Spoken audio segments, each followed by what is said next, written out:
You know that moment when you look at your bank account at the end of the month and whisper to yourself, I make decent money. So where did it all go? You're not irresponsible. You're not lazy. And you're definitely not alone. But here's the part that stings. Most people stay trapped in that exact moment for decades, not because they don't earn enough, but because they were never shown a very simple piece of math. A math so basic, so quiet, that ignoring it has destroyed more retirements than any stock market crash ever could. And once you see this math, once you truly understand it, you can never unsee it.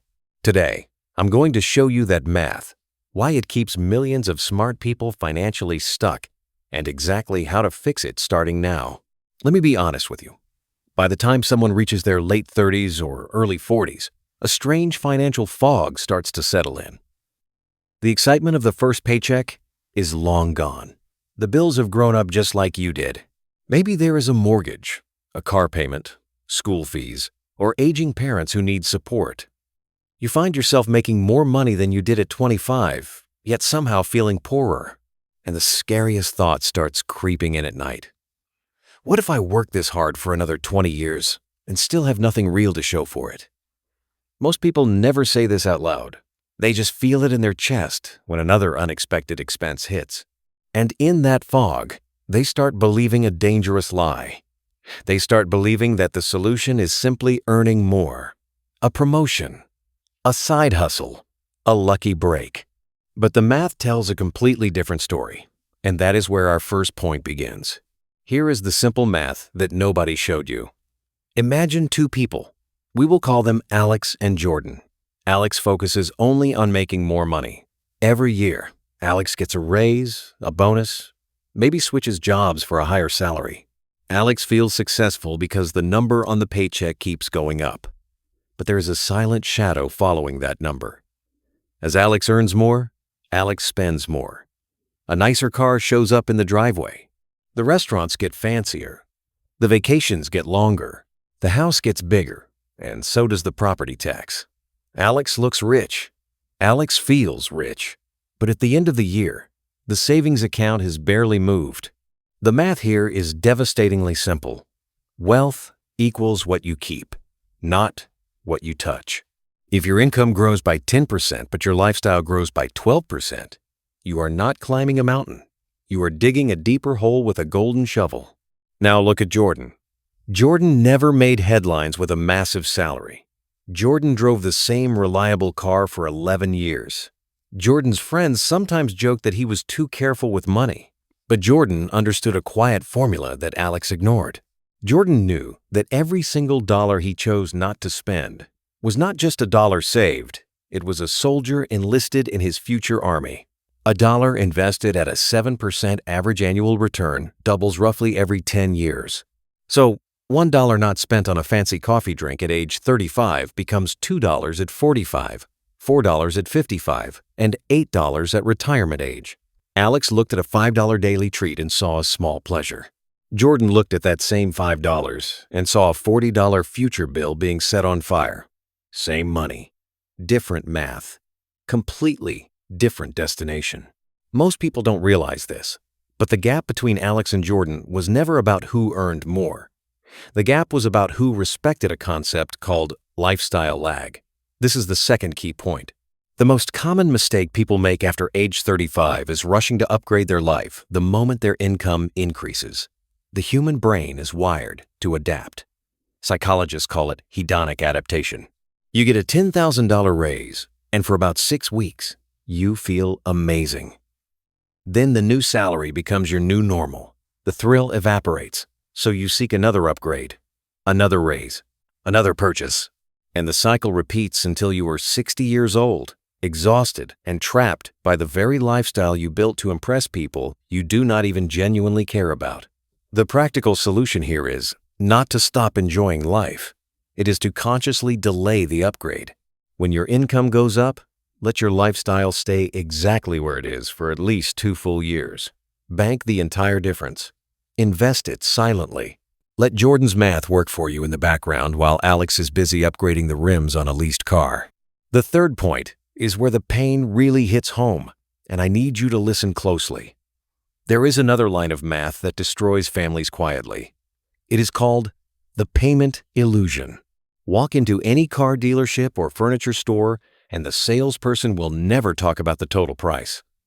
They will slide a paper across the desk and point to a monthly number. This fits your budget, right? And because the monthly number looks small compared to your monthly salary, your brain nods yes. But here is the brutal reality check. The question is never whether you can afford the monthly payment. The question is how many years of your working life that debt is stealing from your future freedom. A $70,000 luxury SUV financed over 7 years at a high interest rate is not a status symbol. It is a retirement account killer. Let me be direct. Financing a depreciating asset is like running a marathon while handing bricks to the person you are racing against. The math is simple. If that same monthly payment was directed into an index fund for those same 7 years, the direction of your net worth would look like an arrow pointing up, not a flat line of stress. The practical tip is to never enter a dealership or a bank office without calculating the total lifetime cost of the debt, including the interest. That shiny number on the monthly slip is the bait. The total cost is the trap. And finally, I have to give you the harsh truth that nobody wants to admit at dinner parties. Your savings rate is the only true scoreboard. It is not your salary. It is not your house value. It is the percentage of your income that you keep and put to work. A janitor who saves 20% of his income and invests it in boring, diversified assets will build lasting wealth. A surgeon who spends 101% of her massive income will die, broke or in debt. This is not a motivational quote. This is cold, hard arithmetic. The math says that if you save 0% of your income, retirement is not a number. It is a fantasy. If you save 10%, you need about 50 years of work. If you can push that number to 30%, your working life can shrink dramatically. The fix is not a complex stock-picking strategy. The fix is looking at your bank statement today, circling every expense that does not serve your future self, and redirecting that flow into an automated investment account before you even see the money. Now, I want you to do something right now. Do not just close this video and forget the math. That would be the Alex move. Take the Jordan approach. Open your phone, go to your banking app, and look at the last month. Find one single expense, just one, that you regularly pay for but no longer genuinely value. It could be a subscription you forgot about. It could be a habit of ordering food when you have a fridge full of groceries. Write that number down, then multiply it by 12. Then multiply that by 10. That is your hidden fortune sitting in plain sight, currently being handed to someone else. Set up an automatic transfer equal to that amount into a separate savings or investment account within the next 5 minutes. Not tomorrow. Not next week. Now. If you have ever felt that quiet panic of working too hard to stay in the same place, type the word math in the comments below. Share one expense you are ready to cut loose. I read those comments, and your story might be the push someone else needs today. And if you want more real conversations about money without the hype and without the jargon, subscribe and hit the bell. Let us fix this math together, one honest decision at a time. Now let me take you deeper into the quiet tragedy that keeps repeating itself in millions of homes tonight. It's the dinner table where the husband and wife are eating in silence, both staring at their plates because the car just broke down and the repair bill is $4,000. They have good jobs. They have a nice house. They have a retirement account that looks decent on paper. But liquid cash? Almost nothing. The credit card is about to take another hit. And the worst part is not the money itself. It is the unspoken shame, the feeling that by this age, they should have figured this out. Let me tell you what nobody tells couples in their 40s and 50s. Financial stress in middle age is rarely an earning problem. It is a liquidity and structure problem. You are making decent money, but it is coming in through the front door and leaking out through 10 invisible holes in the back wall. Most people never do the one exercise that reveals this painful truth. They never calculate their true cost of living per month and multiply it by 6. That number, that 6-month survival number, is your financial oxygen mask. If you do not have that sitting in a boring bank account, you are one accident away from a spiral that can take 10 years to undo. The mistake is not that people spend on stupid things. The mistake is that they treat their savings as whatever's left over at the end of the month. And let me be honest, there is never anything left over at the end of the month. The human brain expands spending to consume whatever is available. It is not a character flaw. It is biology. The fix is brutally simple and completely life-changing. You must pay your future self first, not last.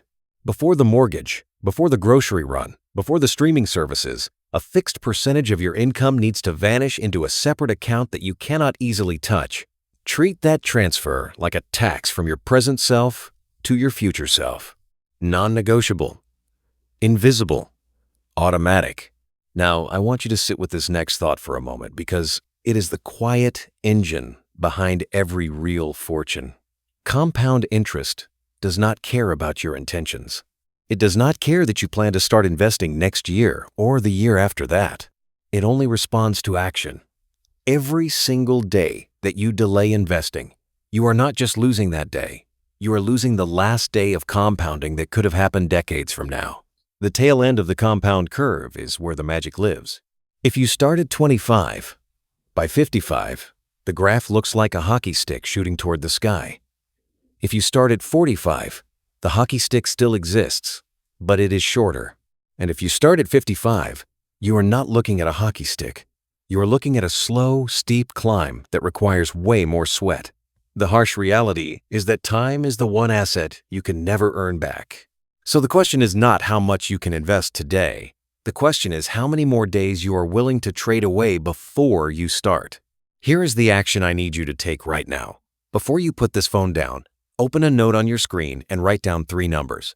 Number 1, your total monthly take-home pay. Number 2, your total monthly spending, with complete honesty, not the fantasy version. And number 3, the gap between them. Do not judge the number. Just look at it. That gap is your raw material. That gap is where your future house, your kids' education, and your dignity in old age are currently hiding. If the gap is 0 or negative, do not panic. That just means your first goal is to widen the gap by 5% in the next 30 days. Cancel something, sell something, negotiate something. 5% is not a math problem. It is a courage problem. As we wrap this up, I want to leave you with the one image that has stuck with me for years. Imagine yourself at 70 years old, sitting on a porch somewhere. The sun is setting. You are holding a cup of something warm.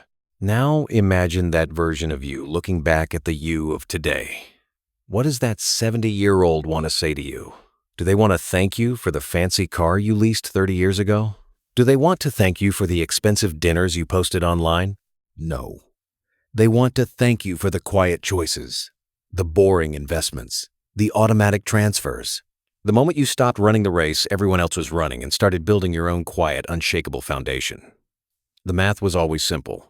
The hard part was facing the truth. And if you are still here, still watching, still thinking about that math, then you have already done the hardest part. You have woken up. Please, if this message connected with you today, share it with one person who needs to hear it. Someone who is tired and stressed and feeling left behind. You might be the spark that changes their entire trajectory. Leave a comment below and tell me what that 70-year-old version of you would say to you right now.